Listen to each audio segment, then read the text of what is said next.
I just get up there and I get it done. So you thought, let me go and get it done. It's probably just like when I'm having a team meeting, so it's not a big deal. And then Yeah. suddenly you realize you're standing in front of people who are looking at you like, can you just hurry up? Because we don't have all day.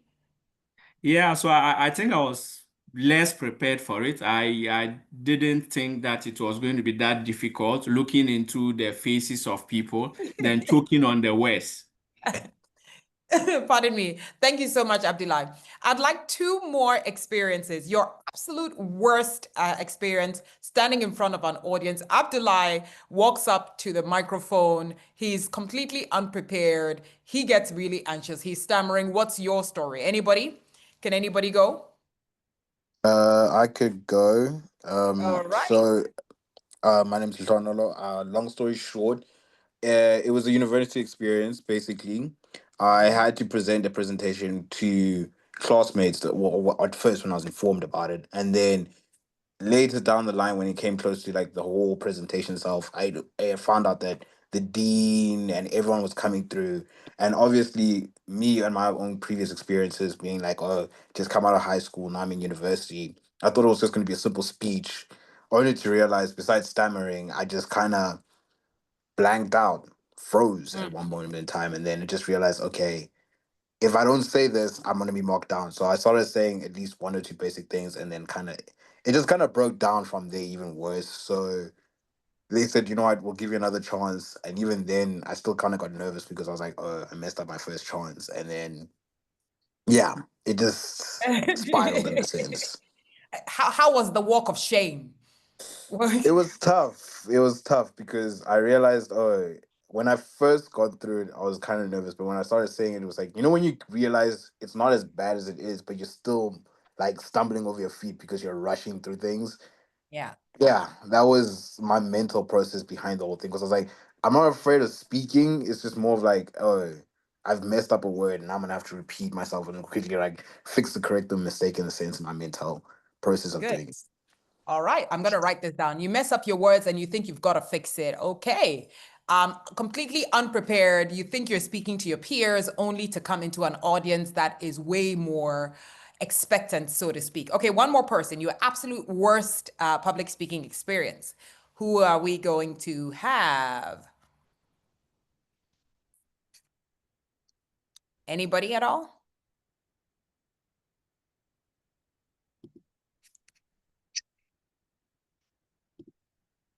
Ah, Jean-Paul, vous parlez seulement le français, donc c'est un peu difficile à comprendre, n'est-ce pas?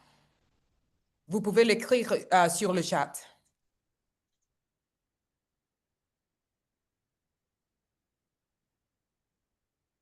Okay, pas de problème. Anizi, we'll just have to figure out how to do a resume for Jean-Paul as we as and when. All right, cool. Okay, now since we don't have any more of the worst, can we have at least two of the best? The best scenarios where you got on stage without realizing, oh my goodness, I can actually speak, I can actually communicate. And then feeling at the end of it that, yes, indeed, I've killed it, either through the applause you received or just kind of like that movement within you when you know, yep, I killed it. Two success stories. Let's not end on sad stories. Anybody, would you like to share your success story as far as public speaking is concerned? Anybody at all? I hear somebody. Try 5 seconds. Anybody? No? Is it that bad? Are there no success stories? Okay, no problem at all. Anazi, we can go straight to the presentation, please. And at any point in time, any of you can either send a message. Justin, your audio is going off. Are you about to share a story or were you Yes. about to share a story? Justin, go ahead. Hi, Anita. Go ahead. Hi. Okay. Basically, I'm coming from Tanzania. It's Swahili speaking country. So most of my presentation, public speaking, when I use different language from Swahili, I never be comfortable on that. So when I speak Swahili, I present well. Yeah. If you ever had to stand in front of an audience and it were any language other than Swahili, then you are in trouble. Basically, Justin, that's what you're saying. If it's Swahili, you're Yes, comfortable. You can. If it's another language, S'il vous plaît, forget it. Aminata. You're done. yes. Okay. Of And course. Justin, that's Yeah. such S'il an vous important plaît. point because there's situations where truthfully you are ready. And then suddenly you walk in and they say, oh no, can you do the presentation or can you do the speech in XYZ? And they will never believe you if you say you are ready, except Yeah. you start a language that you're not familiar with and then it goes downhill. Thank you very much, Yeah, Justin. of course. Jean-Paul? S'il vous plaît, Aminata. Ouais. Je voulais demander, est-ce que vous pouvez pas m'aider quand même en résumant un peu? C'est parce que le sujet est très intéressant pour moi, mais comme nous parlons rien que le français, est-ce que vous pouvez pas résumer et puis je participe? J'aime vraiment le sujet, c'est intéressant pour moi. Absolument. Et Jean-Paul, est-ce que c'est mieux pour faire peut-être un masterclass en français un peu plus tard pour vous et ceux qui parlent seulement le français? Est-ce que c'est mieux comme ça? Pour faire un Oui, masterclass c'est mieux en aussi. Là français, où. Oui. c'est mieux? Ça sera une bonne chose. Oui, OK, pas c'est de mieux. problème. Donc, je peux parler avec mon collègue Anézé pour organiser quelque Oui. chose pour les francophones. Oui, c'est ça. Ça sera vraiment Tu peux, intéressant. pas de problème, mais tu peux rester ici aussi si tu veux. Ah, merci. Okay. All right. Thank you so much. Okay. So, Anesi, let's jump straight into it, into what I would like to call, everybody, you'll see on your screen, I like to call this the leadership voice. Of course, under the umbrella of Africa's Business Heroes. It's such an honor for each and every one of you to be here because this entire masterclass series, which I built, was primarily inspired by Africa's Business Heroes. Now, before I go into the do's and don'ts, let me help you define a few things mentally and psychologically. A lot of people think to be able to communicate is only to be able to be prepared. Yes. Abdullah, you talked about not being prepared. Vuzo, you talked about not being prepared. But the reality of it all is sometimes it goes beyond preparation. It goes primarily into ownership. What is this concept of ownership? You see, if you cannot own that which is your voice, if you cannot own that which is your idea, if you cannot own that which is your opportunity, you really have no clue how to own the room. Let me say it to you again. If you cannot own your voice, if you cannot own this thing that you have, this thing that you've created, then if you cannot own the opportunity, where the opportunity really means, listen, I've got a certain kind of person in this room, or because I don't know the kind of person who is in this room, I am going to be overly prepared. I've got this voice. This voice is the one true tool that I'm going to use to convince people that what I'm working on is going to either save their lives, change their lives, it's worth their 10 or 15 minutes.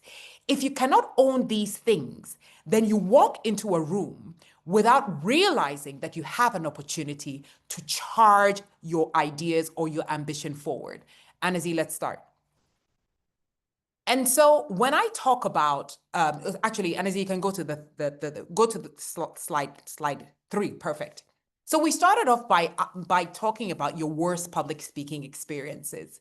And then, of course, we had a contribution about the best. I wanted to hear what is the worst, is because you will find that we all have a similar experience.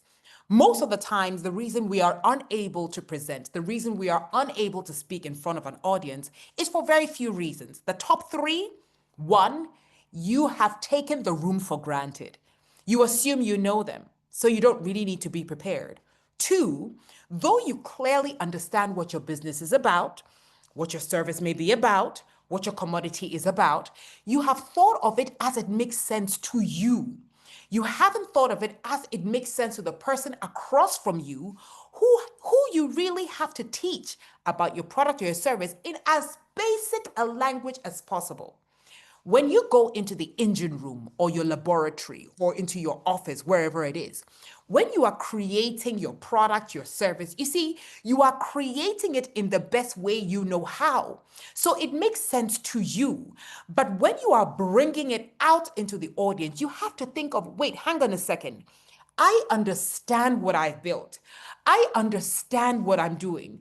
But how can I break it down so simply and so beautiful that the room will not only understand it, the room will also be on my side? Also, what is your culture? How do you communicate about your company? How do you communicate about your business? Is it in a way that intrigues people? Is it in a way that makes people think, wow, I never knew about this business. I never even knew about this field. I really need to be, way more invested. Is it the kind of way or the kind of communication that makes people feel inspired? You know what? This person spoke for only 5 minutes. Whatever they said sounds like music to my ears. I am inspired to ask for more. Let's move. And so in this new phase of your business, in this new phase of becoming what I would like to, well, hopefully like to call a master communicator, I want to ask you what you think it means to have a leadership voice. Let me pause here. If I said you have a leadership voice, what would that mean to you? Can anyone please answer? I say to you, hey, you have a leadership voice. In your mind, when you hear that, what does it immediately conjure? What does it immediately bring to mind? Anybody? Can anybody answer this? Wouldn't that just be more of like your demeanor when it comes to speaking, your bravado in a sense, how you take a point and rather display it in a way or delicately explain it to someone so they can understand it in a sense where they say the phrase of if you can't explain it to a 4-year-old, you lost the person in a sense. How your point gets across quite easily when you speak. Good. But imagine that I argued with you and said, well, so can I don't know, anybody else can get on a stage and speak in the most basic form as possible for everybody to understand. Would that then mean that anybody and everybody can have a leadership voice? Fuzo, can you tell me? Not necessarily, because in those senses you can explain something, but then how you get your point across. It's not like how you can be saying, "Oh, I can be the loudest person," but it's more of like your confidence behind how you speak about the things that you say, in the sense of how it kind of goes through. Because you can say you understand something, you can explain it. I mean, we all have math teachers that try to explain us the quadratic equation, but if we don't really understand how that is or how can connect with what they're saying, you kind of lose their voice in a sense. Yeah. Okay, so I do agree with you, and I'm gonna also complement what you're saying by saying, okay, Omar, please go ahead and make your point before I continue. Yes. Omar. Hello, Anita. Hello, Anita. Hello, everyone. I would highlight the word enthusiasm here in this context. So in my experience, when I'm really enthusiastic about something, energy flows into my voice, and this voice is actually a wire communicating this energy to those who are listening. And then this energy makes them get a buy-in into my ideas or visions or my case.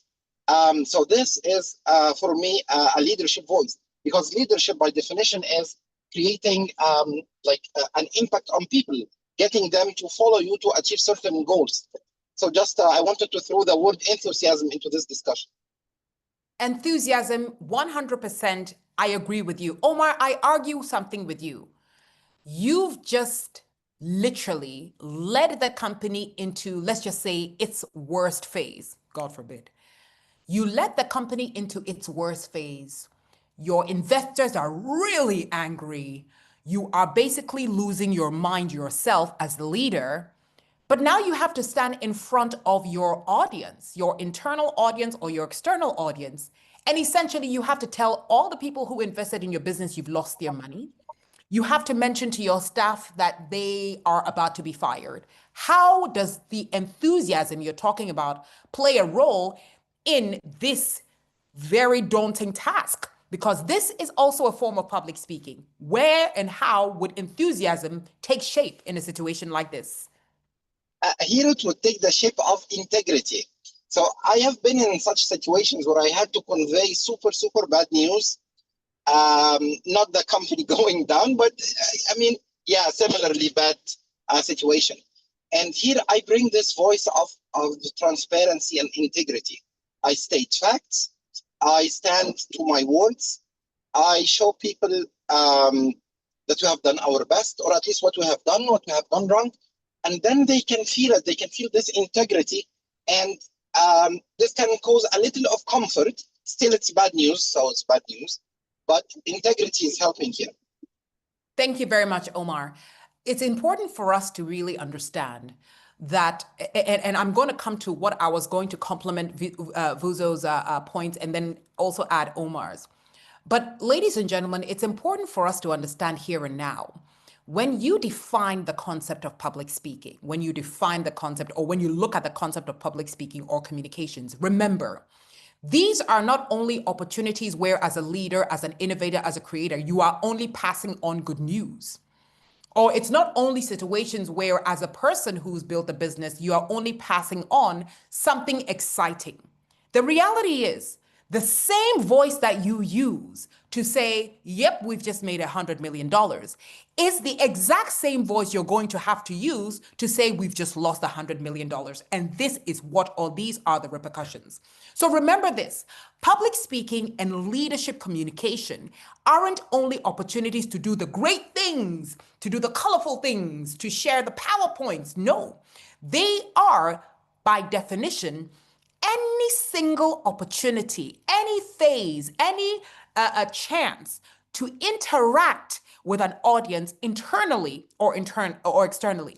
The voice that you have to manage, first of all, even before you look at, well, Anita, what's the content going to be, whatever it is that voice, Omar has said it, of enthusiasm? Is that voice of integrity? Vuzo has said it, is that voice of relatability? If the people who are listening to you in that room cannot relate with you, if the people you're speaking to in that room cannot feel that spirit of enthusiasm or honesty or transparency or authenticity, it doesn't matter how beautiful your PowerPoint presentation is. It doesn't matter how many times you rehearsed. You have missed the plot. You have dropped the ball. So the reason I start with you defining the leadership voice, it's the first step. It's because it's the first step to teaching you how to own that voice. Remember, I said, you have to own the opportunity. You have to own the voice. You have to own that which you are about to share. Because the best thing you can do to an audience, whether you're sharing good news or bad news, is to show them that you have ownership. Even if it is a speech that has been written by somebody else, the best voice they can ever receive from you is that which can claim or lay claim to ownership. Now, if I gave you an opportunity to communicate with a room of, say, investors as a leader, what would be the first line? Imagine you get on stage. You are the founder of this successful water business or electricity business, whatever it is. You literally have one line to hook them. You are the leader. You are the creator. What would that one line be? Or better still, what should be in your mind included in that first line to make it the best way to communicate with your audience? Anybody? You're about to step into a room filled with people, investors, supporters, consumers, whatever it is. You have an opportunity, a unique opportunity. You literally have 1 minute. In your first 30 seconds, anybody at all, take a stab at it. What would be the first thing to communicate with them? Anybody at all? And there's no good, bad, wrong, or correct answer. These are just thoughts. If they have to be corrected, I will correct them. Anybody at all? First 30 seconds. I'm in a room of powerful, wonderful people. I have an opportunity. Anybody, take a stab at it. Just put your audio on and take a stab at it. Anita, this is how I would start. 15 seconds. Anybody at all? Don't be shy. And the power of learning here is also based on interactivity. So guys, anybody at all, take a, Wouldn't it yeah, be go ahead. outside your greeting and everything? Wouldn't it be like a gutsy phrase to catch someone's attention, but not necessarily like oh, we ran out of water. You could just say people are not drinking fresh water out of these days, or something like that, to keep What like. business, who's it? Tell me, what's your business? What do you do? I'm within electrical meters in a sense, so I'll be like, oh, people are stealing electricity, something like that, in a sense. Mm.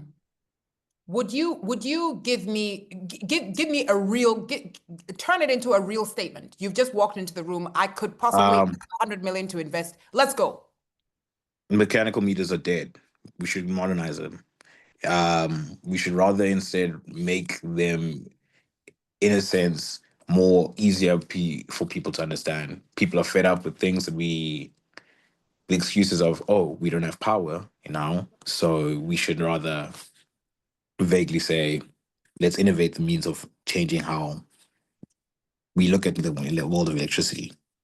All right, cool. Vuzo, it's fine. I put you on the spot here, but I'm going to ask you a question. What is it that you are selling to me that makes me feel like my life is under threat? That if I don't pay attention to this guy, if I don't pay attention to his business, I will definitely ran myself and generations to come in trouble. What is it about what you sell that can literally scare me into giving you all my attention?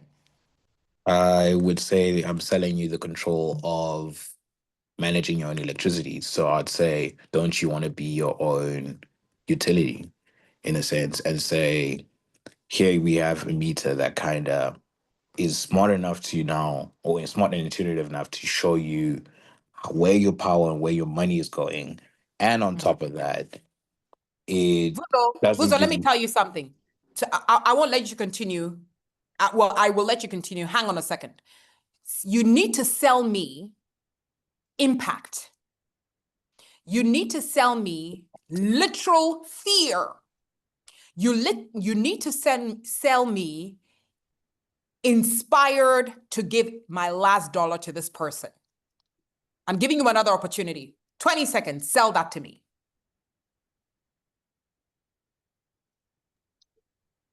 That's a sticky one. I'm not gonna lie. That is a sticky one. Not to worry. So I'm using you. Basically, you're my sacrificial lamb today. Guys, it is an example of an opportunity to lead or an opportunity to use your voice as a leader. Vuzo has the right energy. He definitely has the right thoughts. As a leader, when you're given that opportunity in that room where you have to communicate, whether it's to your team that already knows who you are or to the outside world, you must constantly communicate with them in the first minute in a way that makes them feel, wait, hang on a second. Whatever this leader is bringing us will save our lives. Hang on a second.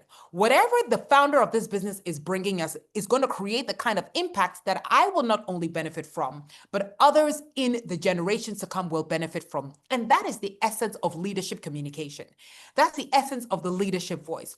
In as short a time as possible, it's literally needs to scare you into sitting up to listen to what is being said or listen to what is about to be shared. And Izzy, let's go to part 3.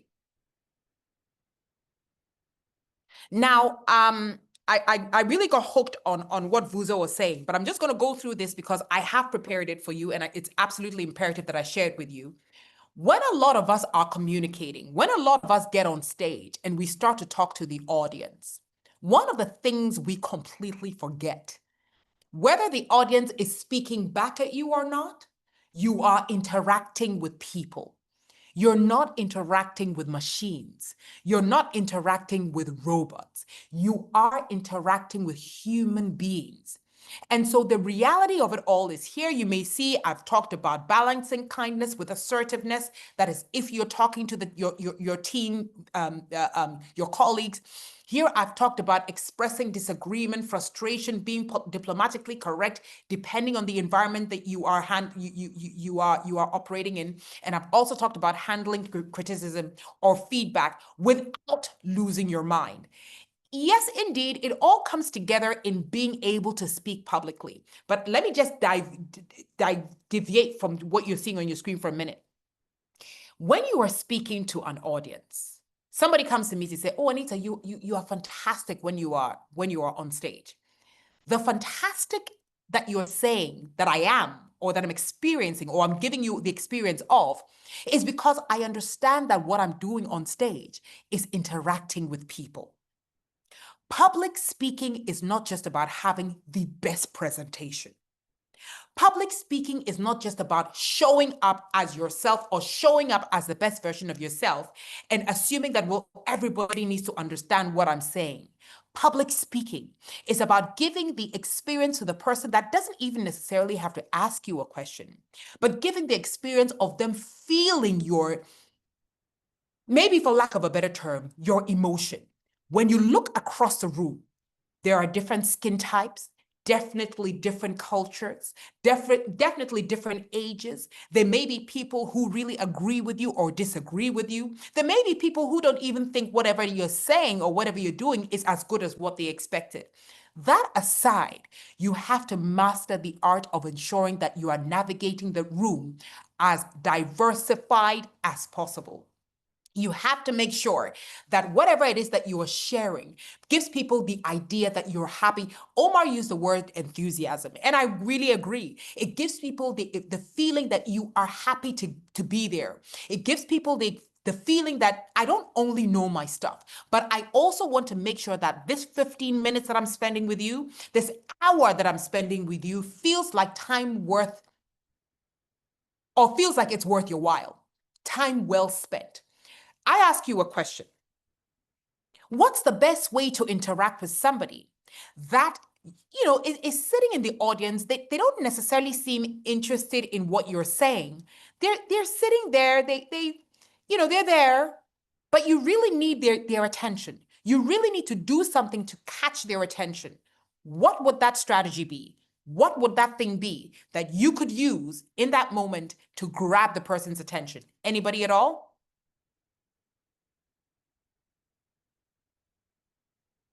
Put your audio on and just share with me. Anita, I'm standing in an audience of 200. Some of them don't even seem excited to be here. Some of them seem like, yeah, whatever. What can you use to wheel them back in, to latch onto them? Who is it? Anybody at all? Guys, communications masterclass cannot be this silent. I'm going to be very tough on you. Can we use a question? Omar, you might as well. By all means, go ahead. Yeah, can we use a question to grab their attention back? Like a mind-twisting question. If you use a mind-twisting question and they didn't respond, what would your response be? Because it happens. It happens, and that situation, I usually prepare a mind-twisting answer. So at least I get out of the embarrassed that no one answered, because the answer... You're asking a question, there's no answer, so you give yourself an answer and hopefully it hooks them. Okay, yes, Omar. Anybody else? Anybody else with what you believe you can do? You're sitting in front of a diverse audience. Sometimes they seem unexpected. Sometimes they seem, they couldn't care less. What would you do? What strategy would you use to hook them back in? Yeah. Hi, Anita. Abdullah, yes, go ahead. Yes. So I think that I would tell a joke that would maybe draw their attention to the presentation. Abdullah, the worst thing about telling a joke is when you Abdullah, tell me how anxious and nervous you are. Would you have the control to tell that joke? Not really. So maybe telling jokes may be at that point where you've built your charisma, you've built your confidence, and you're okay. But this is a situation where it's not the easiest room to navigate. I wouldn't necessarily use a joke if I'm not 100% sure. Anybody, so Abdullah, the answer is not wrong, but I think for the purpose of your own experience, I would say, Abdullah, if I were your coach, I would never, ever encourage you to use jokes to attract people's attention, so to speak. Anybody else? Anybody at all? Wouldn't a real life experience kind of help out in the situation because it, like, in a sense, humanizes you in the situation? So, like, for instance, paying your bills is a drag. A little quip that kind of, in a sense, makes it more relatable for someone. So, Relatability, Vuzo. I love that. Manfo. Hi, everyone. Hi, Anita. I was going to say the same thing that you just mentioned now, that I think you just have to share your life experience, share pain, because I think most people in the room, we all seem happy, but deep down, we are all have these scars. So share something, break that, and allow people to talk. I think once you start talking, you'll be surprised how many people that can relate, and that then you push the agenda of the day. Beautiful. And it's on the screen. Mampo, you're right. For me, there are times when I get on stage and I'm about to have a conversation, and I will say, you know what? I'm hugely disappointed by having to really get on stage and have this conversation. And you'll be surprised. People start to, okay, oh, she feels the same way we do. So Vuzo, you're right. That relatability. A lot of people, one, you'll find that in a room, okay, let's not be negative. Let's be positive. You'll find that in a room, they're there for something. You need to be able to navigate the room by giving them what they're truly there for. And you need to be able, as a leader, and I'm not only honing in on public speaking, because we all do public speaking on some level. I want to talk about that leadership position that you occupy and what you do as that leader, speaking in audiences or in front of audiences, be they in your office or on stage. That concept of relatability is crucial. A lot of us think we have to be somebody else when we get on stage. Yes, there's a little bit of acting sometimes. Yes, you've got to practice composure. Yes, normally these are things that maybe you don't necessarily practice or you don't do. But relatability is key. If the people that are about to listen to you don't think that they can relate to you, they could look at you, their eyeballs could face you, but they can tune off completely. In which case, then you've lost the battle completely. So sometimes I completely use that opportunity to be as vulnerable as possible, to be as truthful as possible. If I'm unhappy about something that is going on in the world, for which reason we have to be sitting in this room, I will use that. If I'm excited about something that I just saw, for which reason I really want to share that with this room, I will use it. If my company has faced some public criticism, if my company has faced something that I'm really angry about, yes, I will practice and make sure that I'm exhibiting composure, but I will still own the fact that, listen, we have come under major criticism, and that is why I'm here. Or we have come under major fire, and I'm using this opportunity to set the record straight. Anizzy, next slide, please. All right. Now, many of us make this huge mistake. I have done a PowerPoint presentation. I know exactly what I want to say. I know that the people in the room have paid to either come and see me, whatever it is. So I want to tell them what I want to tell them. Anybody can tell me what the biggest mistake in the I factor to coming into the room and literally just presenting whatever is on my PowerPoint as opposed to how I feel or the energy I feel in this room. Anybody want to take a stab at it? The danger of just saying, I don't know, I've got a 10-pager, I've got a 10-page presentation, so take it or leave it, I'm ready. Anybody at all?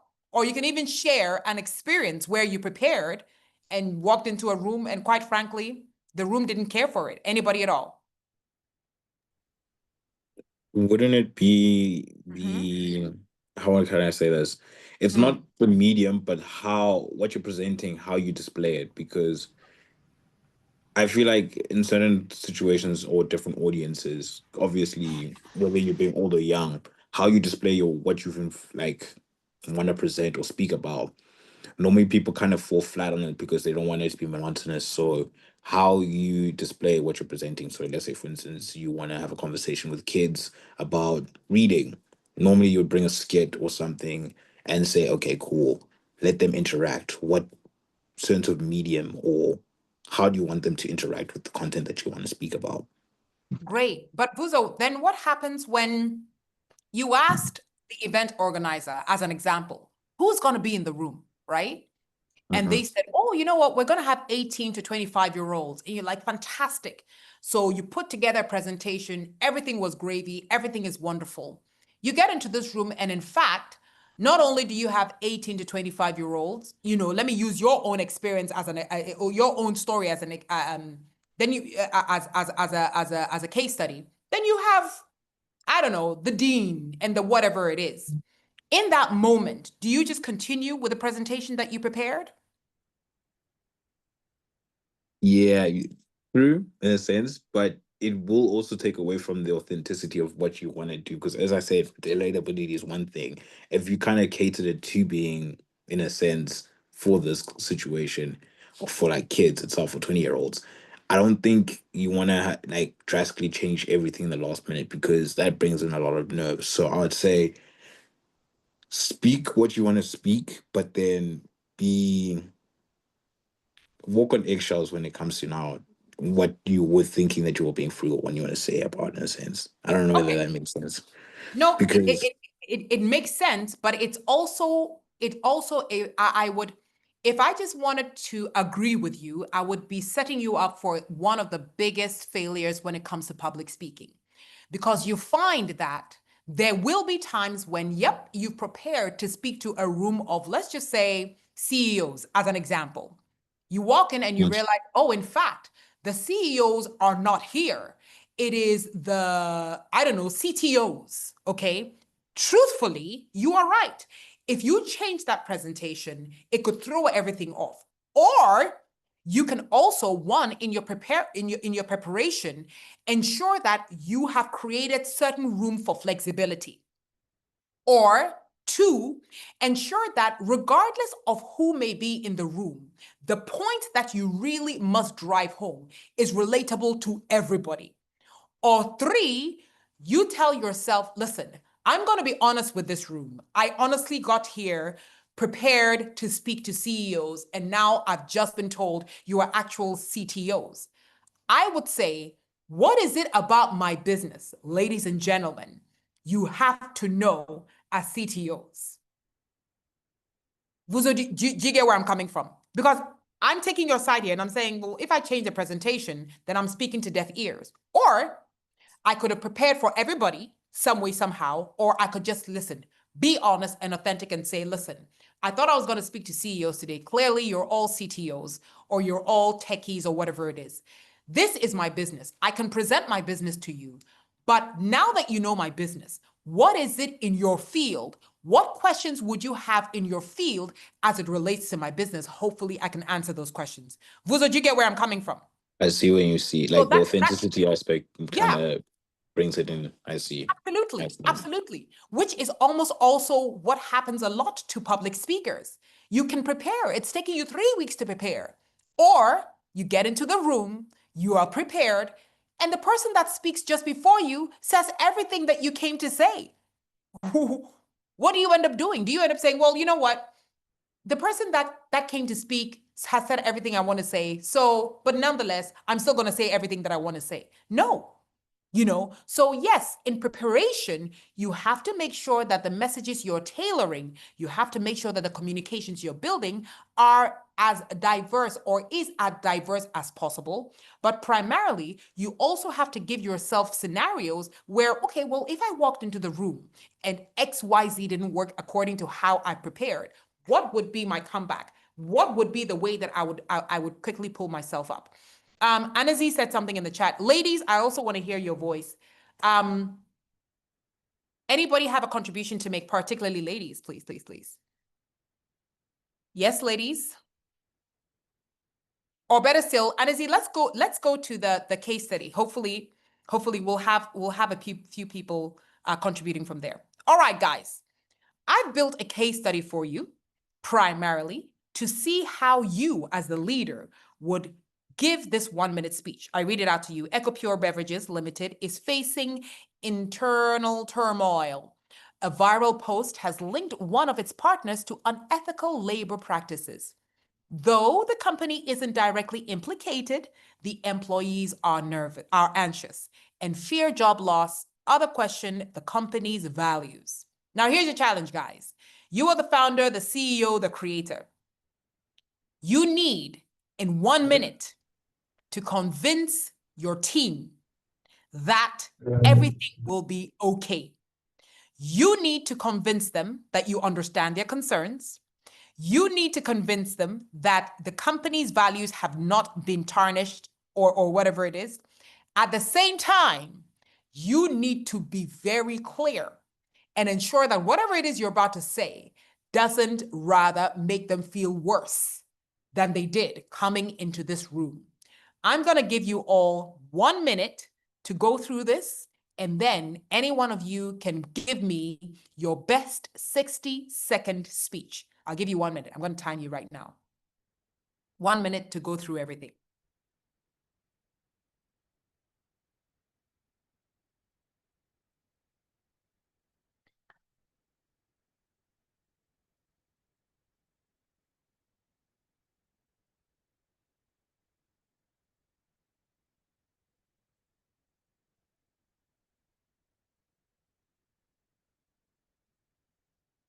Thirty seconds to go.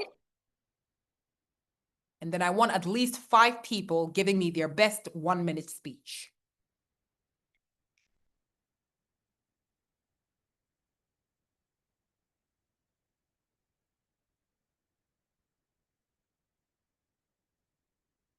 $15 seconds. All right. Anazi, if you can see any hands up, please help me by putting them, by giving them the floor. Who would be our first CEO to deliver the 1-minute speech to their team? First CEO.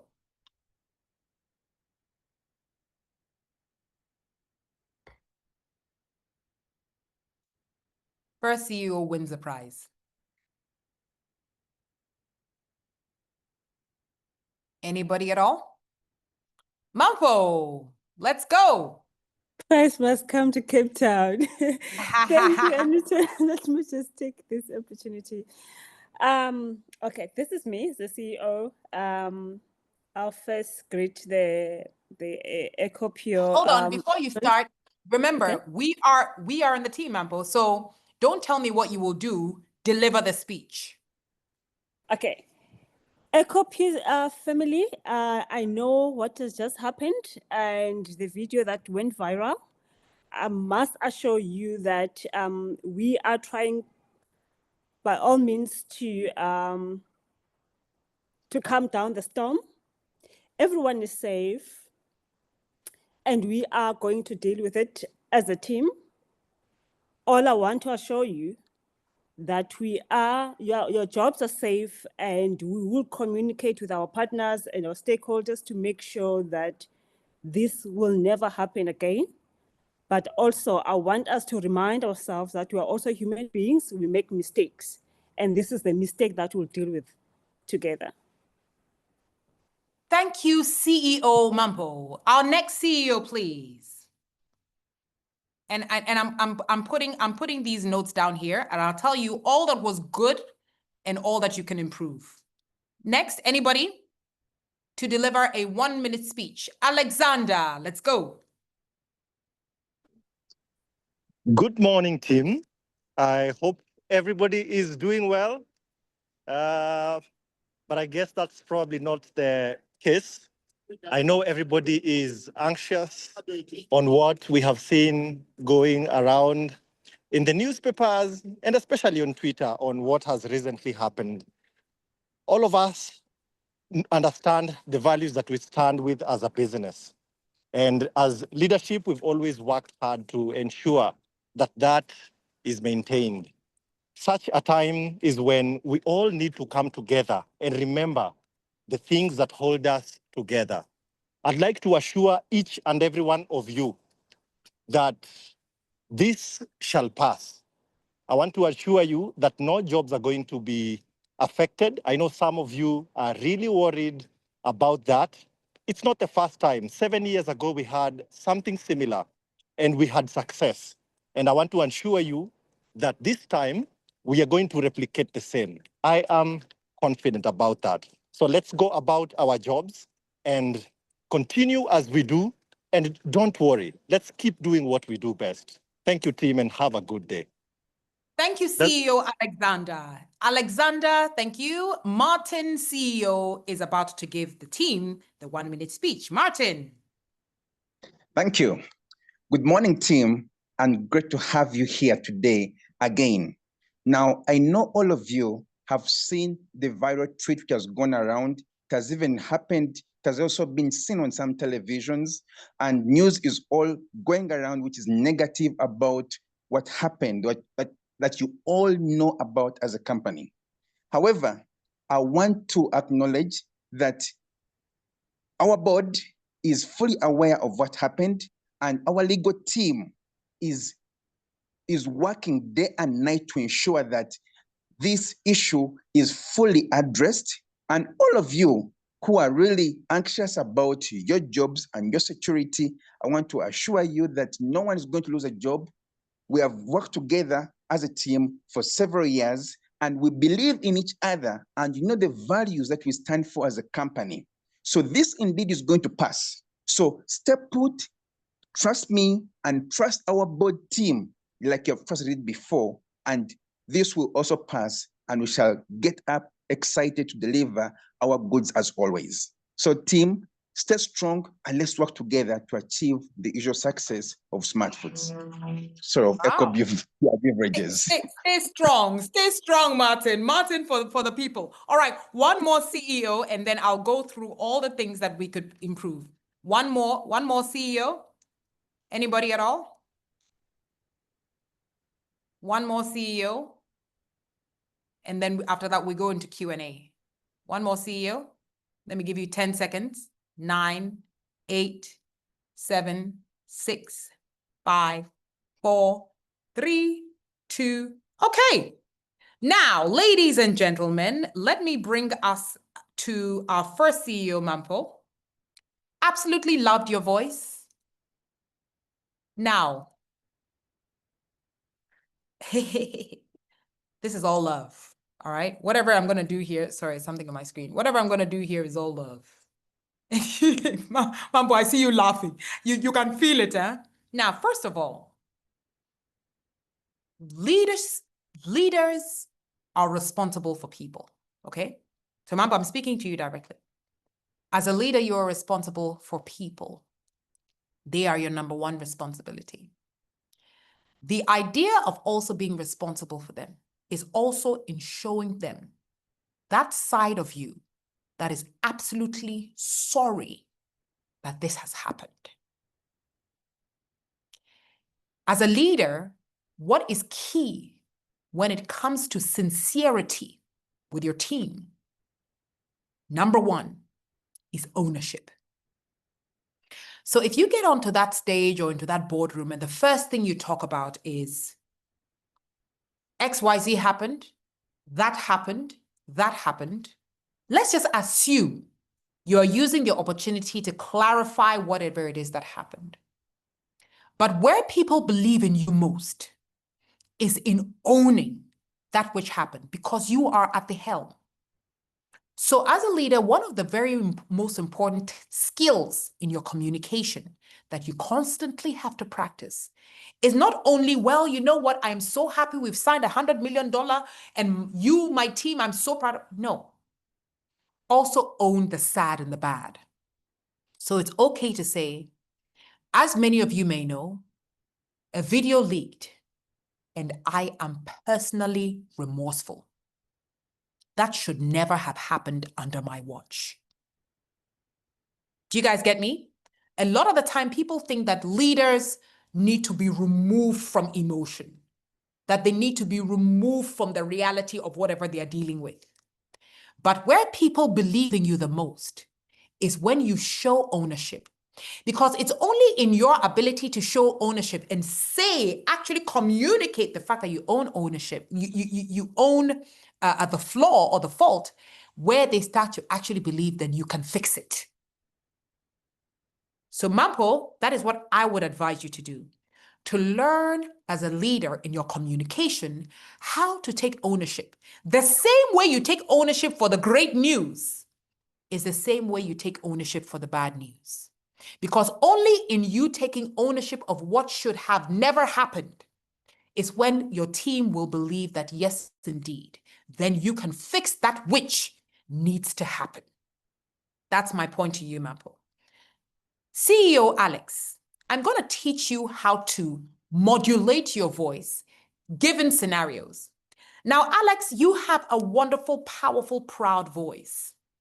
When things are going downhill, believe you me, the last thing your team needs to feel they can hear is a happy voice. Wait, hang on a second. Is he actually speaking happily? Is he actually speaking with a smile?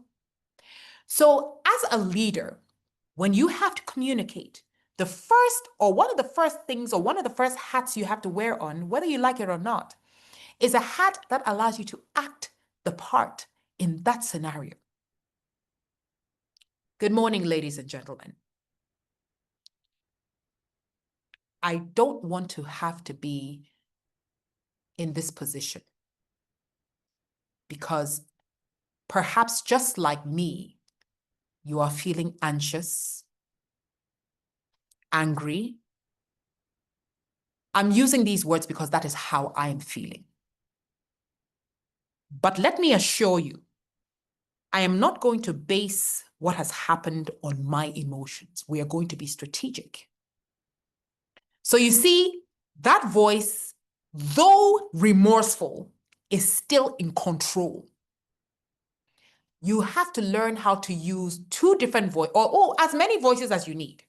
So as much as, and Alex, I'm glad that I know you, as much as I know that you have a happy voice, a great voice, a power to the people voice, people pay attention to your emotions, which are being translated through what you are saying. So you are looking at the entire room, and it's filled with people that don't know if their future hangs in a balance or not.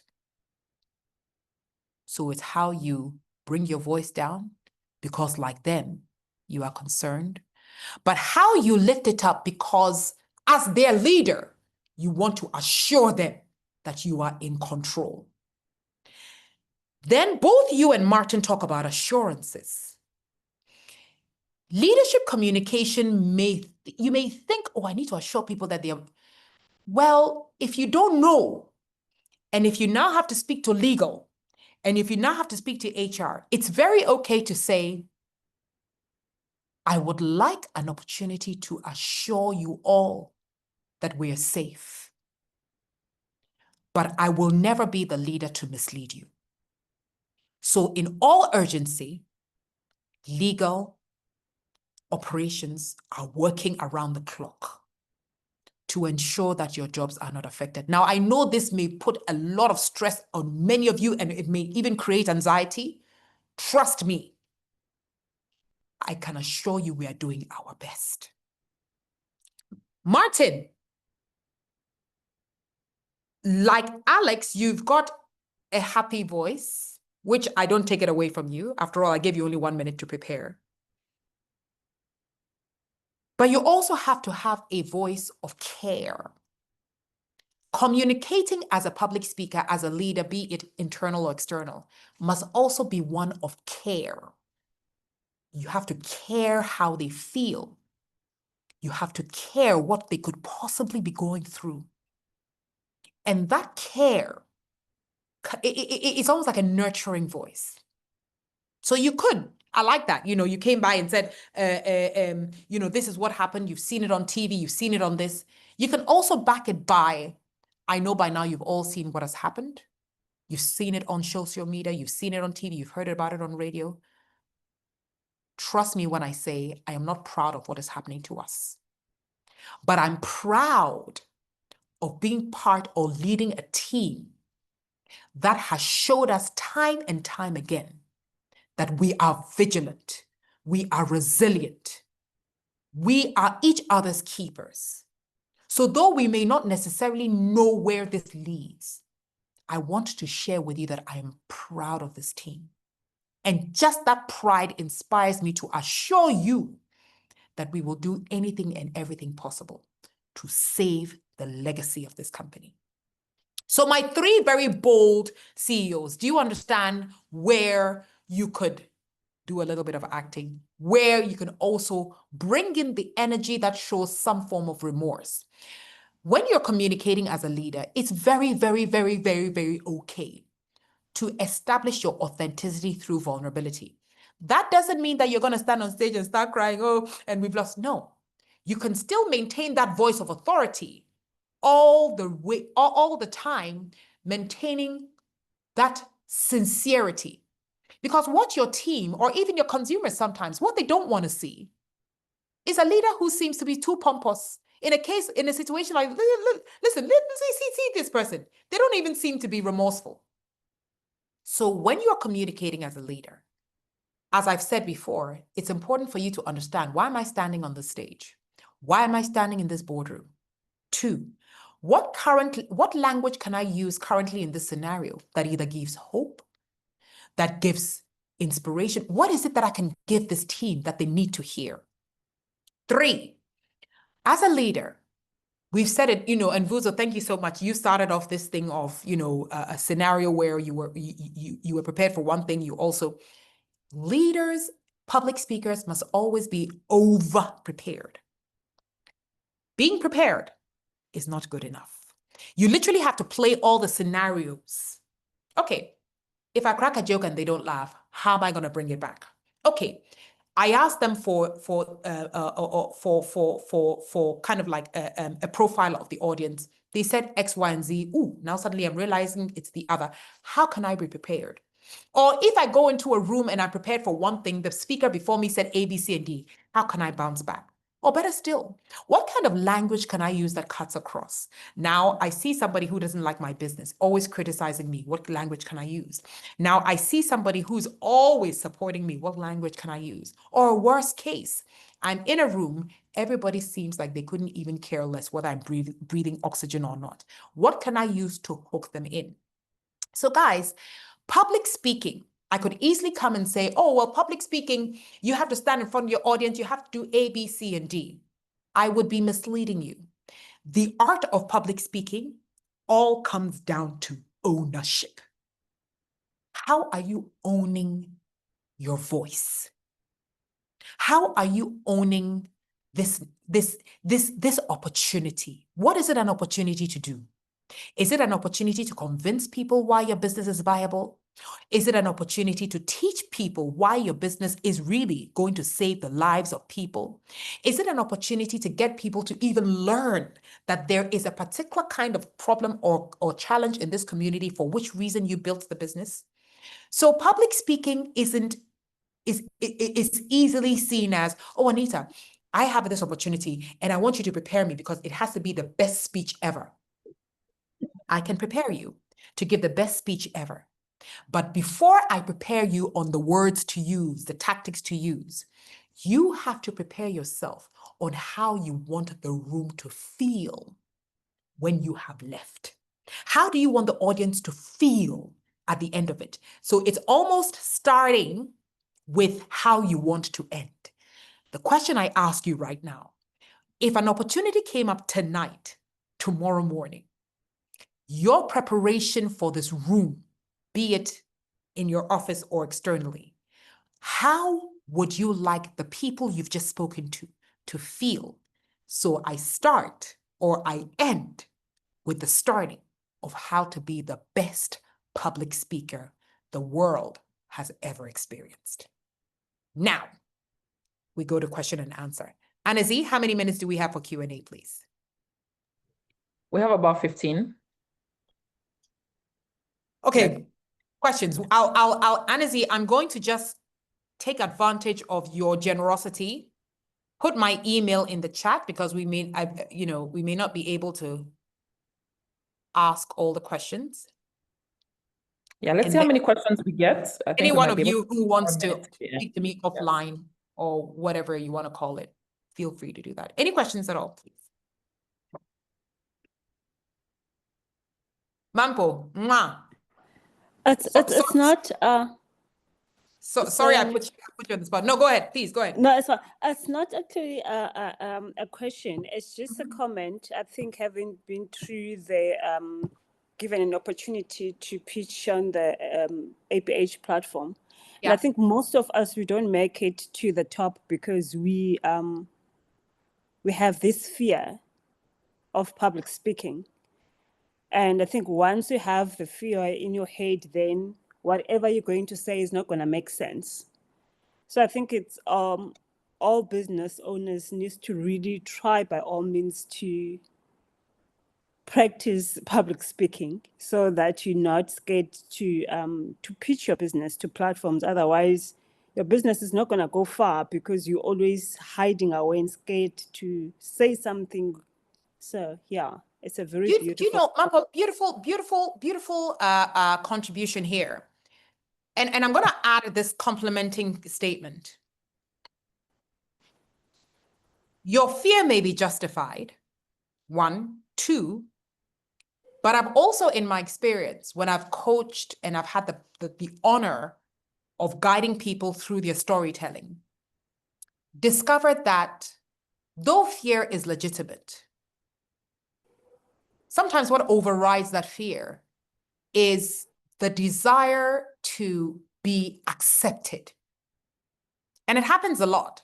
You know, a lot of speakers want to be accepted. So you'll find that maybe in the past, they may have tried speaking somewhere or somebody passed a comment about this, somebody passed a comment about that, and that suddenly has made them feel like, I don't have the courage, I don't have what it takes to be accepted. So I think that fear is a huge factor, hugely also psychological, almost unfair to say to somebody, oh, don't be afraid. But the truth is, the more I do this kind of thing, the more I discover that fear is also layered.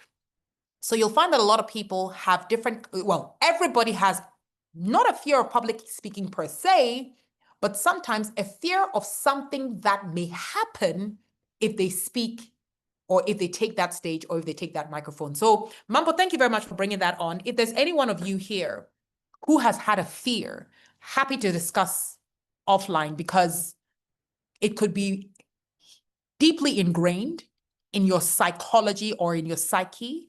And we have to work at what it is that caused that fear and remove it before the next opportunity comes. Mampo, thank you very much for that. Can I ask my one question? Go ahead. With the example that I also made was with me overly correcting myself within situations. I understand that when you say you have to take ownership of the room itself, but the question I'm like more in the sense of how do you psychologically fix the fact that when you make a mistake, you can at least pivot in a sense. How do you necessarily train that muscle to say, okay, cool, I've messed up, but let me pivot to a point or help make my happy mistake into a better Good. one?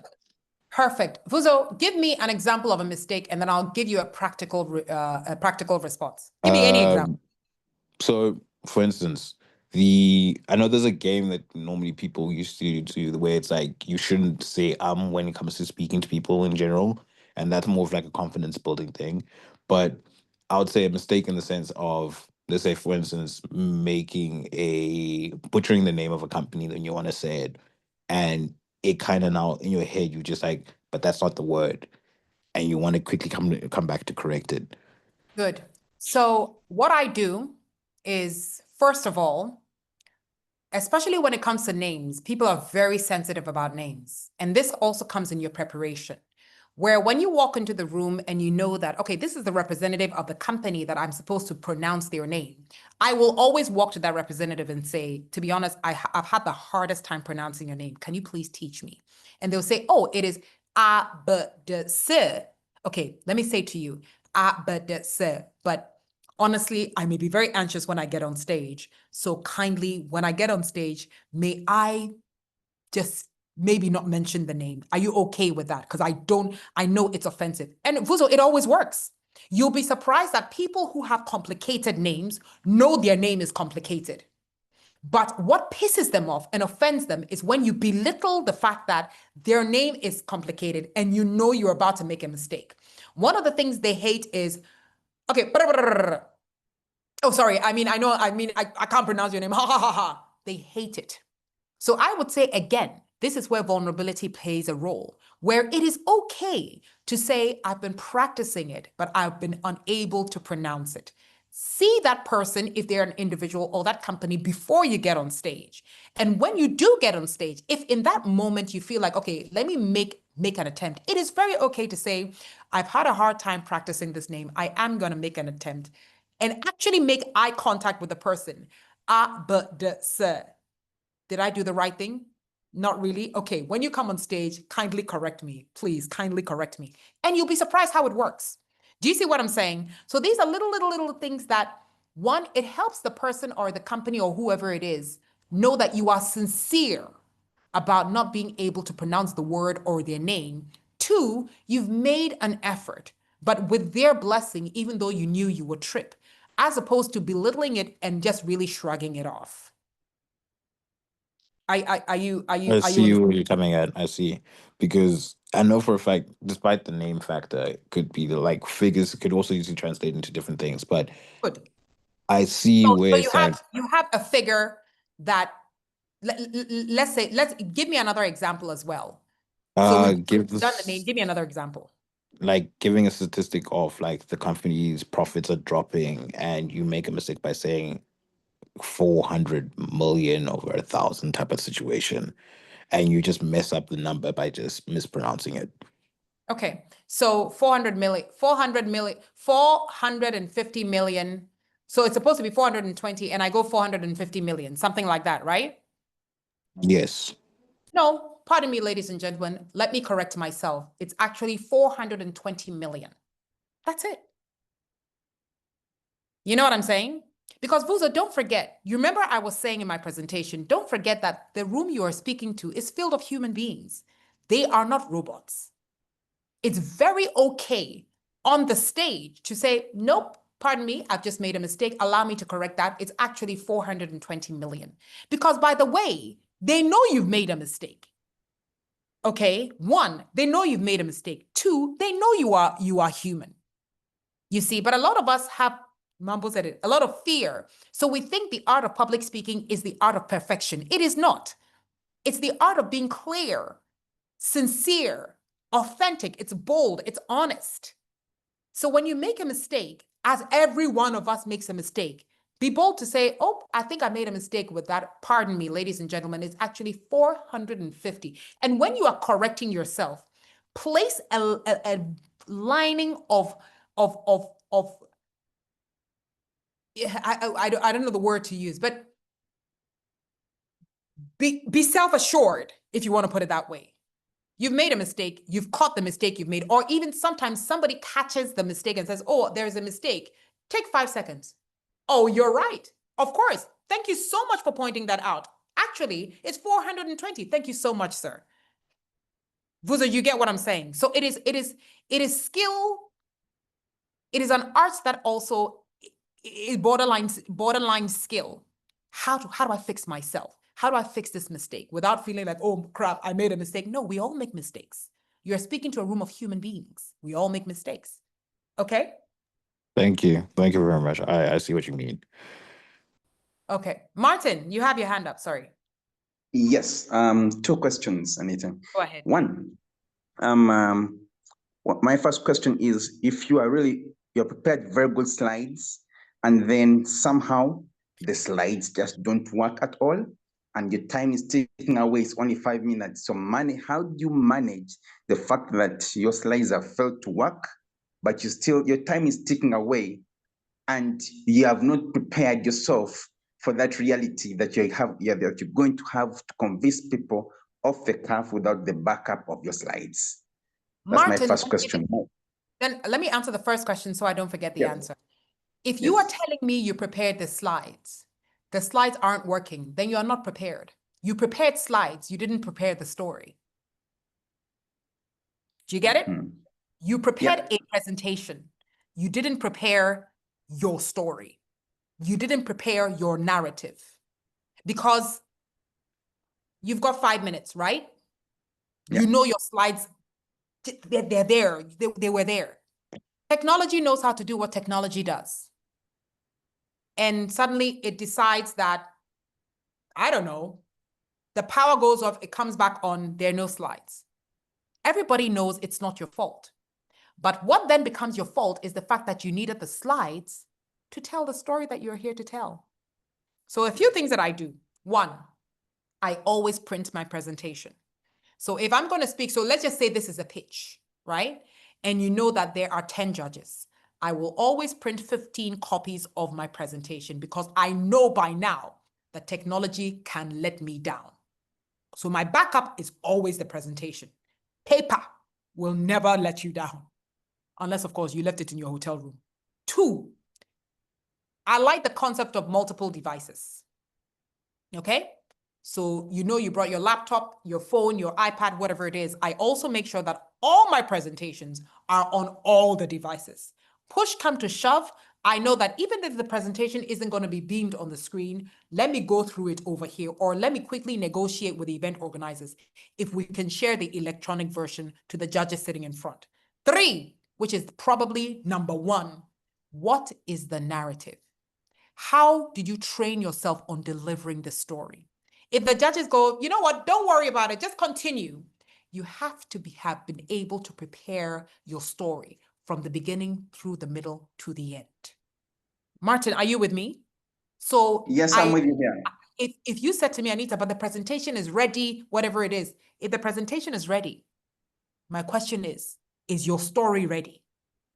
Yeah. You get me? Yes. And so perhaps our preparing you for that opportunity should look at, okay, let's look at the story first, because it is the story that is going to hook the people who are listening to you. Sometimes the presentation is on the screen, but you'll find that because you've learned how to tell this story with such gusto and energy and enthusiasm, it's like a play. It's like they're watching a movie. They're watching you on stage. Do you get where I'm coming from? So I do. It happens quite a lot. And I learned from very early on that because technology knows how to treat us all as if we are its stepchildren, I always prepare my printout. Push come to shove, here are copies on your tables. Martin, second question, please. Yeah, my second question is, how do you manage the bit of, I'll say, stammering, and yet you need to be as clear as possible through a presentation, and the stammering is going to really prevent your clarity in expression? Sometimes the stammering, so I'll give you kind of like a diversified response to this, because everybody has a reason they stammer when they get on stage. Some people, stammering is already a part of them. They can speak clearly when they're speaking with familiar faces, and then suddenly the anxiety brings that stammering back. You know, there's situations like that. For some people, it's just they thought they were ready, they get on stage, and they're suddenly thrown into a fit of fear. So then that comes up. What I have done in the past, of course, on an individual basis, is understand what makes you the most uncomfortable when you get on stage. So I don't start my classes or my coaching with, okay, you know, public speaking is A, B, C, and D. No, I start with what's going on in the mind. Because if I can fix what's going on in the mind, if I can fix that which always finds a way of coming to the front of your mind, if I can exercise that muscle of control, you can do anything you want. But the muscle of control, that is, you know, some may call it mental, spiritual, whatever it is, if it's weak, what happens is every time you are in a situation where you find you have to be bold and whatever it is, it finds its a way of messing you up. So stammering doesn't exist in isolation. It is brought on because of something, and that something is usually very foundational that has to be tackled from the root before we even tackle what's going to be in your presentation. Martin, do you understand where I'm coming from? And for some Absolutely. people, some people, you'll find that they are fine when they're talking about the factories. But then suddenly when they have to start talking about the money, they start to stammer. And usually maybe because finances isn't really something they're comfortable talking about, because maybe they've never really paid attention to the nitty-gritty of their finances. Somebody has always dealt with it. So suddenly the fear of making a mistake suddenly just takes over. And then you'll find that some people are absolutely fine till they see a certain face in the audience. And then suddenly that face makes them nervous. So it's different scenarios, but on an individual basis, we get to work towards that thing which you find always has a way of rearing its ugly head that throws you off, that needs to be fixed. All right, thank you. Thank you, Anita. Anytime, my brother, anytime. Any more questions?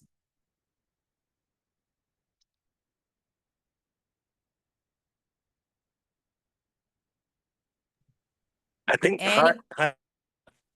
Alex. Yeah, I think on the slides, technology doing its thing. Maybe I remember in Cairo semi-finals, technology did something, and there is something I realized in some of us contestants, how you react when it happens. Thank you. I noticed that made a very big difference between contestants who stayed really calm and just moved through, and the ones that showed anger and frustration that now what is this that is happening, almost clicking. I just wanted to touch on that. When you mentioned it, it was just it brought back those memories and how important it is to memorize your story and notice how you react. Yeah. Which Alex, it's so powerful what you say and how you've contributed to that, because yes, it is true. In that moment, you're human. So the first thing is going to be concern. And I always say, when somebody's panicking, the worst thing to say to them is, don't panic. What do you mean I shouldn't panic? This opportunity has, it can make or break me in this moment, but you're right, which is also a mental exercise. Crucial mental exercise is what you do in the first few seconds or minutes of that which is threatening you can either make or break that situation. So Alex, thank you very much for that. Thank you. Anybody, any more questions, please?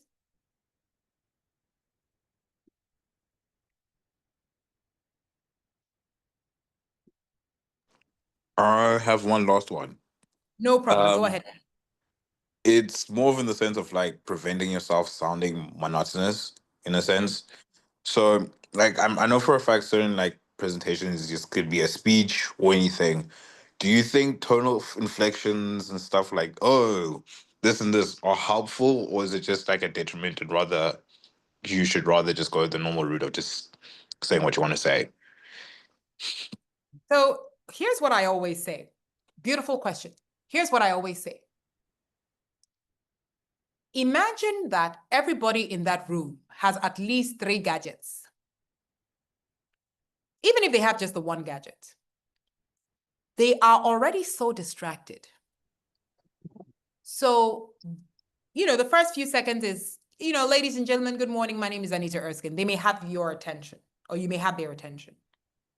After that, the first person that sends them a WhatsApp, their attention is gone.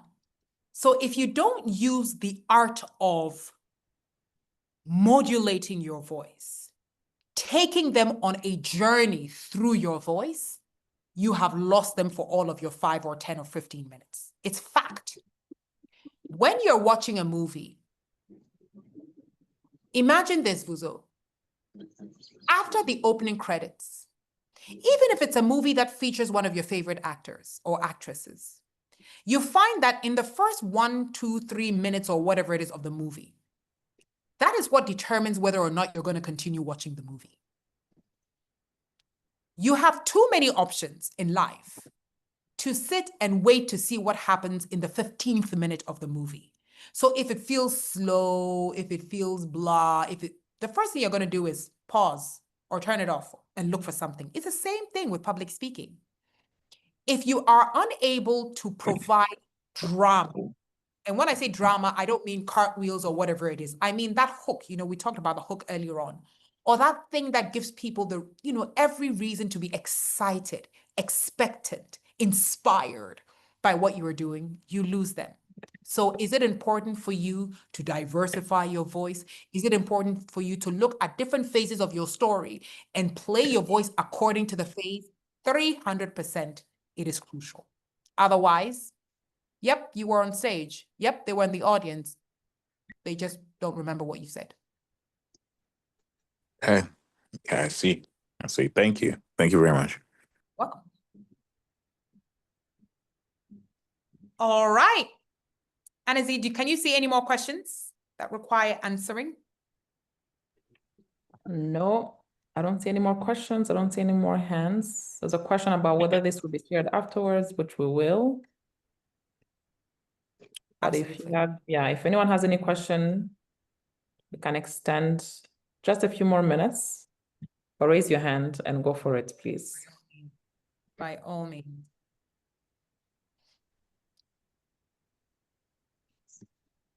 And I've also left my email in the chat, so please feel free to drop me an email if there are aspects of your challenges with public speaking or leadership communication that we didn't touch on, but that are urgent for you. By all means, please do that. Anita, maybe let me ask a question also. So, for people who, let's say, are overthinkers, or they have this like big, loud voice in their heads, like you said, you prepared, but then you see that, oh, there's an important person in the audience, the minister is here, and I didn't plan to do that. Now, suddenly, you have like high expectations, right? Or you see someone that you've, like you said, criticized your business. So some people can be distracted by the voice in their heads. You are presenting, but at the same time, the feedback you're getting is, sending you in many different directions. That's affecting how either your energy or how, what you say next. Do you have any tips on managing that self-critical voice in your head, or that voice that interprets, people's faces and reactions, or if someone is on their phone, you think they are disengaged when maybe they are responding to an emergency? Such a powerful question. I remember one time at my lowest, and when I say at my lowest, I mean, there are some audiences that are so difficult to please, right? And I remember I was so frustrated, so anxious, so nervous, so let down that I actually criticized the guy who was on his phone. And I literally blurted out and say, well, sorry guys, but if this speech isn't as important to you, because I see that some of you are on your phones, then let me save you the time. Now, when I say it was my lowest, I mean, I'm the kind of communicator who tries not to be that petty. Do you see what I'm saying? But Anisi, I'm going to tell you something which is the obvious. We are human. We are very human. And sometimes I've had situations where a client I'm coaching, or whatever it is I'm coaching, has said, you know what, Anita, if XYZ person is in the room, I can't speak clearly. And again, like what I said earlier on, we've had to deal with a psychological element in that sense. So you can never control who's going to be in the room. You can never control sometimes your audience, because some audiences are just uncontrollable. You can only control how you address the situation. That's what I always say. Some countries, you'll find that audiences, regardless of whether the senator is in the room or the president or the minister, are rowdy. Some countries are like that. Others are orderly, okay? They can still be orderly and still be very flat, as in nobody's even looking at the stage. I always say, continue to deliver exactly how you have prepared. You can't always control the audience. You can't always control somebody who gets up and walks out right in the middle of your presentation, because that in itself is a distraction. But you must almost always control the scenario. So when we are preparing, or when I'm preparing somebody, Anazi, you've got a speech that you're about to give X, Y, and Z person, I always go from actually teaching you or helping us go through scenarios. Okay, scenario one, somebody stands up at this point of your presentation as if they're disinterested, they start walking out. What's your reaction going to be? Oh, my reaction is going to be, I'm going to quickly move my eye, quickly move my eyes to the other side of the room. Because if I pay attention to how slowly he or she walks out of the room, it's going to distract me. Scenario 2, you're giving your speech and then suddenly the head of protocol runs in and says, the president is here. How do you react? Okay, the president is here. I take 2 steps. I say, ladies and gentlemen, it appears we have to pause this speech. I take 2 steps back and I allow the president to come in. So we play around all those scenarios, as many scenarios as we could possibly find. But what I say is, hopefully we've prepared you and your storytelling enough to be able to navigate the sticky situations where some of them we cannot even imagine. Yeah.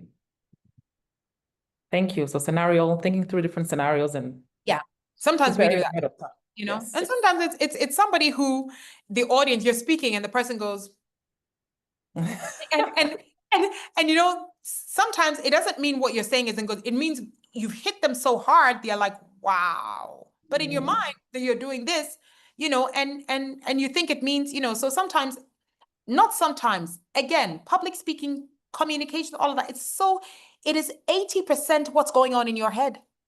And then 20%, the resulting words that come out of your mouth. I'm telling you, 80% of what goes on here. So if you've already walked in thinking this is going to be bad, it will be bad. And nothing anybody can say can convince you that you did an excellent job. True. Fantastic. Alice, I think we can end it here. Guys, it's been absolutely wonderful. I could do this all day. Somebody asked me a very important question. Anita, why do you, in your master classes, why do you teach the worst case scenarios as opposed to teach us how to be the best case scenario? And I always say that if I can teach you what to do in the worst case, the best case works out for itself. But if I only teach you what happens in the best case, and I don't talk about the worst case, when the worst case hits, I may lose your confidence forever. Okay? So guys, in all scenarios, look at, okay, what's the worst that could happen? Build, and then the rest takes care of itself. I'm available via email if you need to connect with me, or let Anizi know, and I'll be more than happy to help. Anizi, thank you so much for the opportunity. Fantastic. Guys, let's do our virtual clap for Anita. Anita, thank you so much. Anytime, you are masterful as always. This was very insightful. I learned a lot. I think what shows your mastery is actually this, you know, peeling the layers to show that this is not about tactics. I mean, those exist, and I think we've gone through a few of those, but there's a, you know, deeper work that we all need to be doing constantly to, you know, manage ourselves, manage the voices in our heads. So thank you for, you know, that insightful presentation and also being practical with the cases. Hopefully, you know, you all are walking away with new tools in your toolboxes. So thanks, everyone. Have a lovely evening. Thank you. Yes, be in touch with Anita. She's shared her email in the chat. We will send a follow-up email to everyone who has signed up with the recording, but also with how you can connect with Anita for further coaching and support. Always. Bye-bye. Bye, everyone. Thanks, Anizi. Bye. Bye. Thank you. Bye. Bye, everyone.